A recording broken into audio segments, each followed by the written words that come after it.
اور اب میں دعوت خطاب دوں گا ایک ایسی معلمہ کو کہ جو دنیا اسلام کی پہلی اسکالر ہیں جنہوں نے قرآن مجید کا ترجمہ اور تفسیر کرنے کی سعادت حاصل کی. النور ویلفیئر آرگنائزیشن کی آپ سی ای او ہیں محترمہ نگہت ہاشمی. تشریف لائیے.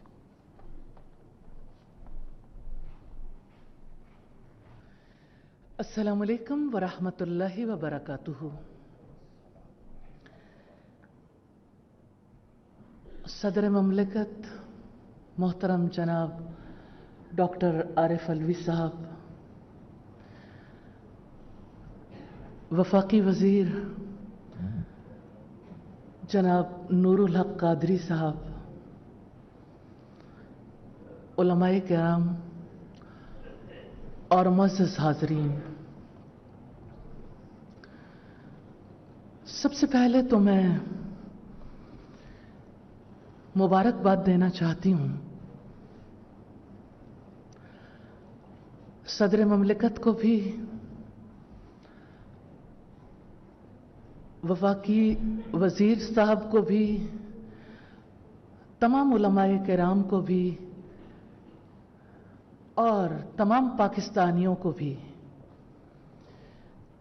کہ وہ بات جو محمد رسول اللہ صلی اللہ علیہ وسلم نے کہی تھی، اس کے لیے ایسے 2 سٹیپس اٹھائے گئے ہیں جس کے بعد انشاءاللہ تعالی اتحاد اور اتفاق کے راستے ہموار ہوتے چلے جائیں گے. ایک تو پاکستان میں قرآن مجید کا سکولز میں، کالجز میں، یونیورسٹیز میں لازم قرار دینا، کہیں ترجمہ، کہیں تجوید، کہیں اس کے اگلے مضامین. اور دوسرے جو ریسنٹ سٹیپ لیا گیا سیرت اتھارٹی قائم کرنے کا. اللہ کے رسول صلی اللہ علیہ وسلم نے فرمایا تھا، ترکت فیکم امرین، میں تم میں 2 چیزیں چھوڑے جا رہا ہوں، ان کو مضبوطی سے تھامے رکھو گے کبھی گمراہ نہیں ہوگے. کتاب اللہ و سنتی، اللہ کی کتاب اور میری سنت. اور آج الحمدللہ اللہ تعالیٰ کے فضل و کرم سے یہ 2 بنیادیں مضبوط کرنے کے لیے جو کردار ادا کرنے کی رب العزت نے توفیق دی ہے، میں اس پر مبارکباد دینا چاہتی ہوں. اللہ تعالیٰ سے میں دعا کرتی ہوں کہ جو سٹیپس لیے گئے ہم سب کو اپنی اپنی جگہ حصہ ڈالنے کی توفیق عطا فرمائے اور ہم سے اسے قبول فرما لے. دوسری چیز جو میں آپ کے سامنے رکھنا چاہتی ہوں وہ موضوع کے حوالے سے ہے اتحاد و اتفاق کے لیے مساجد، مدارس، خانقاہ اور امام بارگاہ کا کردار. پہلی وضاحت کرنا چاہتی ہوں، کسی سوسائٹی کے 4 بڑے ادارے ہوتے ہیں. آپ سب جانتے ہوں گے، خاندان، عبادت گاہ، تعلیمی ادارے اور ریاست. اس میں شک ہی نہیں، عبادت گاہ بہت پاورفل ہوتی ہے، تعلیمی ادارے بڑے پاورفل ہوتے ہیں، کیونکہ ان کی بنیاد پر ریاست اپنا کام کرنے کے قابل ہوتی ہے، معاشرے مضبوط ہوتے ہیں. مسجد عبادت کے لیے ہے، مدارس علم کے لیے، خانقاہیں، امام بارگاہیں تزکیہ کے لیے. علم، عبادت اور تزکیہ ہر معاشرے کی ضرورت ہے، اور یہ ضروریات انہی اداروں کے توسط سے پوری ہوتی ہیں. لیکن وہ بات جو اقبال نے کہی تھی، میں اس بات کو تسلیم کرتی ہوں. آپ سب علماء کرام